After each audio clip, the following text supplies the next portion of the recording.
Anganwadi sisters అందరికీ నమస్కారం. ఈ రోజు అంగన్వాడీ వార్తలకి స్వాగతం. ఇంకా ఎవరైనా సబ్స్క్రైబ్ చేసుకోకపోతే సబ్స్క్రైబ్ చేసుకోండి. వీడియోస్ అయితే లైక్ చేస్తూ ఉండండి. ఇక వివరాలకు వెళ్తే రేపటి నుంచి తెలంగాణలో, ఆంధ్రప్రదేశ్లో ఒక్క పూట బడులు అయితే ప్రారంభం కాబోతున్నాయి. ఇక తెలంగాణలో ఏప్రిల్ 23వ తేదీ వరకు హాఫ్ డే స్కూల్స్ అయితే నడుస్తాయి. ఉదయం 8 గంటల నుండి మధ్యాహ్నం 12 గంటల 30 నిమిషాల వరకు ఇక్కడ తెలంగాణలో హాఫ్ డే స్కూల్ అయితే నడుస్తాయి. ఇక 10th పరీక్షలు ఉన్న చోట మధ్యాహ్నం 1 గంట నుంచి సాయంత్రం 5 గంటల వరకు తెలంగాణలో స్కూల్స్ అయితే నడవబోతున్నాయి. ఇక అదేవిధంగా ఏపీలో చూస్తే మార్చి 15 నుంచి ఒక పూట బడులు అయితే ప్రారంభం కానున్నాయి. ఏప్రిల్ 23 వరకు కూడా ఒక పూట బడులు అయితే కొనసాగుతాయి. విద్యార్థులకు ఉదయం 7:45 నుంచి 12:30 వరకు తరగతులు అయితే నిర్వహిస్తారు.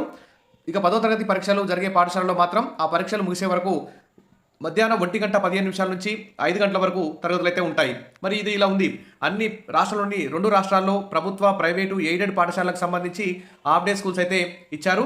మరి అంగన్వాడీ కేంద్రాలకు సంబంధించి, మినీ అంగన్వాడీ కేంద్రాలకు సంబంధించి మరి హాఫ్ డే స్కూల్స్ విషయం కానీ, సమ్మర్ హాలిడేస్ గురించి కానీ ఒక ప్రత్యేక కీలకమైన నిర్ణయాలు తీసుకోవాల్సిన అవసరం ఉంది. మరి స్కూళ్ళకి ఏ విధంగా అయితే హాఫ్ డే స్కూల్స్ మార్చి 15 నుంచి ఏప్రిల్ 23 దాకా ఇస్తారో, అదేవిధంగా మరి అంగన్వాడీ కేంద్రాలకు కూడా 2 తెలుగు రాష్ట్రాల్లోనూ స్కూళ్ళకు ఏ తేదీ నుంచి అయితే హాఫ్ డే స్కూల్స్ ఇస్తారో, మరి అంగన్వాడీ కేంద్రాలకు కూడా ఆ తేదీ నుంచే హాఫ్ డే స్కూళ్ళు ఇచ్చే విధంగా మరి 2 రాష్ట్ర ప్రభుత్వాలు అయితే కీలక నిర్ణయం తీసుకోవాల్సిన అవసరం ఉంది. ముఖ్యంగా అంగన్వాడీ టీచర్లు, ఆయాలు, అదేవిధంగా చిన్నారుల తల్లిదండ్రులు కానీ, గర్భిణీలు, బాలింతలు వీరందరూ కూడా మరి ఎండలకు తట్టుకోలేకపోతున్నారు. ఇంకా రాష్ట్రాల్లో ఎండల తీవ్రత చాలా ఎక్కువగా పెరుగుతోంది. మరి అంగన్వాడీ సెంటర్లకు వస్తున్న ప్రీ స్కూల్ పిల్లలు, గర్భిణీ స్త్రీలు, బాలింతలు, అంగన్వాడీ వర్కర్లు, హెల్పర్లు, మినీ వర్కర్లు కూడా ఎండల తీవ్రత వల్ల ఇబ్బందులు అయితే పడుతున్నారు. అనారోగ్యానికి గురయ్యే ప్రమాదం కూడా ఉంది. కావున మార్చి నుండి జూన్ నెల వరకు అంగన్వాడీ సెంటర్లను ఖచ్చితంగా మరి వేసవి సెలవులు అయితే ఇవ్వాల్సి ఉంటుంది. కొన్ని చోట్ల 1000-1200 జనాభా ఉన్న చోట కూడా మినీ సెంటర్లు నడుస్తున్నాయి. మినీ వర్కర్లు పని మరియు హెల్పర్ల పని చేస్తున్నారు. మినీ వర్కర్లకు కూడా పని భారం పెరిగింది. ఎటువంటి సెలవులు ఇవ్వడం లేదు. వర్కర్లతో సమానంగా వేతనాలు ఇవ్వాలని, వేసవి సెలవులు మినీ వర్కర్లకు కూడా అమలు చేయాలని అయితే ఇక్కడ కోరుతున్నారు. ఇక మార్చిలోనే 40 డిగ్రీల ఉష్ణోగ్రత అయితే నమోదవుతున్నాయి. మరి అంగన్వాడీ కేంద్రాలు అయితే వాటికైతే ఇంతవరకు హాఫ్ డే స్కూల్ సంబంధించి ఎలాంటి ప్రకటన రాలేదు. కాబట్టి 2 తెలుగు రాష్ట్రాల ప్రభుత్వాలు అయితే మరి ఖచ్చితంగా అంగన్వాడీ కేంద్రాలకు కూడా, పాఠశాలలకు ఏ విధంగా హాఫ్ డే స్కూల్స్ తర్వాత సమ్మర్ హాలిడేస్ ఇస్తారో అదే విధంగా అంగన్వాడీ కేంద్రాలకు కూడా మరి సెలవులు ప్రకటించాలి. ఎందుకంటే రాష్ట్ర వ్యాప్తంగా 2 తెలుగు రాష్ట్రాలను చాలా వరకు అంగన్వాడీ కేంద్రాలకు పక్కా భవనాలు లేవు, అద్దె భవనాలు, పాఠశాలలు నిర్మిస్తున్నారు.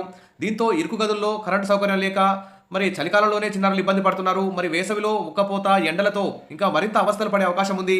కొన్ని కేంద్రాలకైతే అసలు సాగునీటి సౌకర్యం లేక ఇళ్ల నుంచే వాటర్ బాటిల్ తెచ్చుకుంటున్నారు. ఇక తాగునీటి సమస్య కూడా అధికంగా ఉంది. కొన్ని సెంటర్లకైతే అసలు కరెంటు సౌకర్యమే లేదు. కాబట్టి మరోవైపు విద్యుత్ సౌకర్యం కూడా లేకపోవడం వల్ల మరి అంగన్వాడీ కేంద్రాలకు ఫ్యాన్లు ఇవన్నీ లేవు. కాబట్టి ఉక్కపోతలో ఇటు చిన్నారులు కానీ, గర్భిణీలు, బాలింతలు కానీ, అంగన్వాడీ టీచర్లు, ఆయాలు కానీ చాలా మరి వడదెబ్బకు గురయ్యే అవకాశం కూడా ఉంది. అలాగే ఎండల తీవ్రతకు అనుగుణంగా మే నెలలో అంగన్వాడీ టీచర్లు, ఆయాలకు మరి 15 రోజుల చొప్పున అయితే సెలవులు ఇస్తున్నారు. అలా కాకుండా అంగన్వాడీ కేంద్రాలకి ఖచ్చితంగా మరి స్కూళ్ళకైతే ఏ విధంగా ఇస్తున్నారో అదేవిధంగా 2 తెలుగు రాష్ట్రాల్లో కూడా పూర్తిగా హాఫ్ డే స్కూల్స్ ఇవ్వాలి. తర్వాత సమ్మర్లో 15 రోజులకు ఒకసారి టేక్ హోమ్ రేషన్ ఇస్తే సరిపోతుంది. ఇంకా మొత్తం పూర్తిగా సమ్మర్ హాలిడేస్ మొత్తం ఇవ్వాలి. జూన్ 12న మళ్ళీ గవర్నమెంట్ స్కూల్ ఏ విధంగా తెరుచుకుంటాయో అదేవిధంగా మరి అంగన్వాడీ కేంద్రాలు కూడా తెరుచుకునే విధంగా కీలక నిర్ణయాలు అయితే తీసుకోవాలని అంగన్వాడీ టీచర్లు, ఆయాలు కూడా కోరుతున్నారు. ఇప్పటికీ అంగన్వాడీ యూనియన్లు కూడా ప్రభుత్వానికి పలుమార్లు అయితే వినతి పత్రాలు ఇస్తున్నారు. కానీ ఎన్నిసార్లు వినతి పత్రాలు ఇచ్చినా కానీ ఒక్క పూట బడులకు సంబంధించి కానీ, సమ్మర్ హాలిడేస్ గురించి కానీ మరి కీలక ప్రకటన అయితే చేయడం లేదు. ఖచ్చితంగా ఈసారి మరి కేంద్ర ప్రభుత్వం కూడా అంగన్వాడీ టీచర్ల, ఆయాల ఆరోగ్యాన్ని దృష్టిలో పెట్టుకొని మరి half day schools, summer holidays గురించి కూడా కీలక నిర్ణయం అయితే ప్రకటించాలి. ఇప్పుడే 40 డిగ్రీల ఎండలైతే ఉన్నాయి. మరి మార్చిలోనే మండే ఎండలైతే కనిపిస్తున్నాయి. కాబట్టి వెంటనే అంగన్వాడీ కేంద్రాలకు అన్నిటి కూడా హాఫ్ డే స్కూల్స్, తర్వాత సమ్మర్ హాలిడేస్ పూర్తిగా ఆయా 15 రోజులు, టీచర్ 15 రోజులు కాకుండా పూర్తిగా అంగన్వాడీ టీచర్లకు, ఆయాలకైతే పూర్తిగా సెలవులు ఇవ్వాలి. 15 రోజులకు ఒకసారి మరి టేక్ హోమ్ రేషన్ ఇస్తే సరిపోతుంది. ఈ విధంగా ప్రభుత్వం కీలక నిర్ణయాలు తీసుకోవాలని చెప్పి అంగన్వాడీ యూనియన్లు, అంగన్వాడీ టీచర్లందరూ కూడా డిమాండ్ చేస్తున్నారు.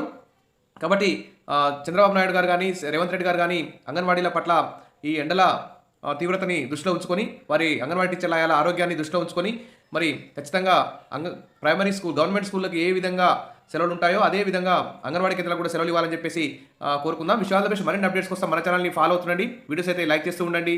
Thank you.